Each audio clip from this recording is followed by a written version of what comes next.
Visakha steel plant ప్రైవేటీకరణ దిశగా కూటమి ప్రభుత్వం వేగంగా అడుగులు వేస్తుంది.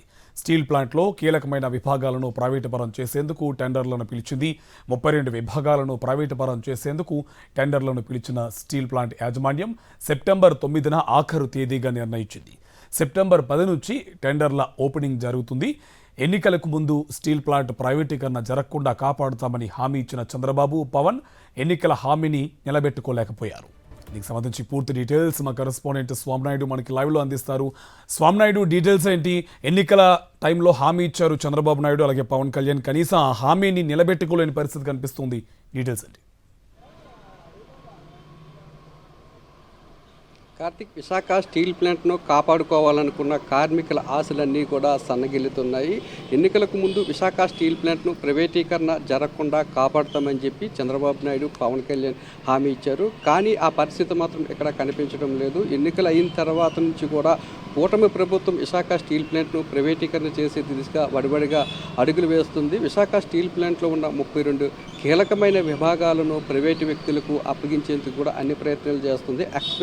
ఎక్స్పెన్సివ్ ఆఫ్ ఇంట్రెస్ట్ పేరుతో 32 విభాగాలను ప్రైవేటు వ్యక్తులకు కట్టబెట్టే ప్రయత్నం చేస్తుంది. దీన్ని మాత్రము కార్మికులంతా కూడా తీవ్రంగా వ్యతిరేకిస్తున్నారు. ఈ 32 విభాగాలను ప్రైవేటు వ్యక్తులకు కట్టబెట్టడం అంటే స్టీల్ ప్లాంట్ను పూర్తిగా ప్రైవేటీకరణ చేసే దిశగా కేంద్ర ప్రభుత్వం అడుగులు వేయడమేననే అభిప్రాయాన్ని వ్యక్తం చేస్తున్నారు. స్టీల్ ప్లాంట్ యాజమాన్యం కార్మికుల చేతిలో నడవాల్సిన ఈ విభాగాలన్నింటినీ కూడా ప్రైవేటు వ్యక్తులకు ఎందుకు అప్పగిస్తున్నారని చెప్పి ప్రశ్నిస్తున్నారు. దీన్ని నిరసిస్తూ, అంటే కేంద్ర ప్రభుత్వం ఏదైతే ఒక నిర్ణయం తీసుకుందో దీన్ని నిరసిస్తూ రేపు ఉదయం 8 గంటలకు పరిపాలనా భవనం వద్ద కార్మిక సంఘాలు కూడా నిరసన కార్యక్రమాన్ని చేపట్టారు. కేంద్ర ప్రభుత్వము అలాగే స్టీల్ యాజమాన్యం ఈ నిర్ణయాన్ని వెంటనే ఉపసంహరించుకోవాలని డిమాండ్ చేస్తున్నారు. మరోవైపు ఎన్నికలకు ముందు హామీ ఇచ్చిన చంద్రబాబు నాయుడు కూడా, పవన్ కళ్యాణ్ కూడా దీని మీద స్పందించాలని, ఈ ప్రక్రియ జరగకుండా ఆపాలని చెప్పి వారంతా కూడా డిమాండ్ చేస్తున్నారు. ఎన్నికల్లో ఓట్లు వేయించుకున్న తర్వాత తమను మోసం చేశారనే అభిప్రాయాన్ని కూడా వారు వ్యక్తం చేస్తున్నారు. ఇదేనా ఇచ్చిన మాట నిలబెట్టుకున్న అభిప్రాయాన్ని వారంతా కూడా వ్యక్తపరుస్తున్నారు.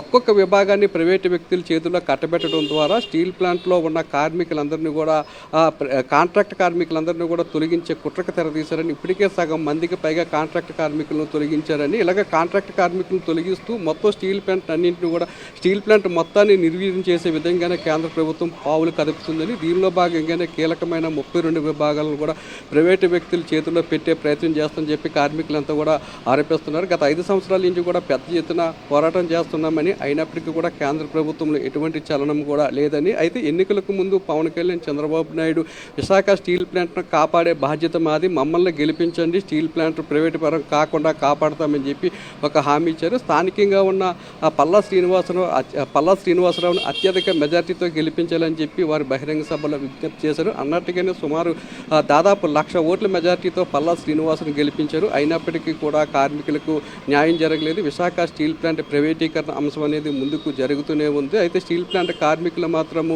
తాము కూటమి ప్రభుత్వానికి ఓటు వేసి మోసపోయామనే విషయాన్ని వారు గ్రహించారు. ఏది ఏమైనప్పటికీ కూడా ఇచ్చిన మాట ప్రకారం విశాఖ స్టీల్ ప్లాంట్ ప్రైవేటీకరణ జరగకుండా కాపాడాల్సిన బాధ్యత చంద్రబాబు నాయుడు మీద, పవన్ కళ్యాణ్ మీద కూడా ఉందని వారు హెచ్చరిస్తున్నారు. ఇదే విధంగా ముందుకు వెళ్తే రానున్న రోజుల్లో చంద్రబాబు నాయుడుకి, పవన్ కళ్యాణ్కి, సెంట్రల్లో ఉన్న బీజేపీకి పెద్ద ఎత్తున పోరాటం చెప్పడానికి తామంతా కూడా సిద్ధంగా ఉన్నామని చెప్పి హెచ్చరిస్తున్నారు. కార్తీక్ అండ్ స్వామి, కేంద్రంలో రైట్. Thank you Swamy.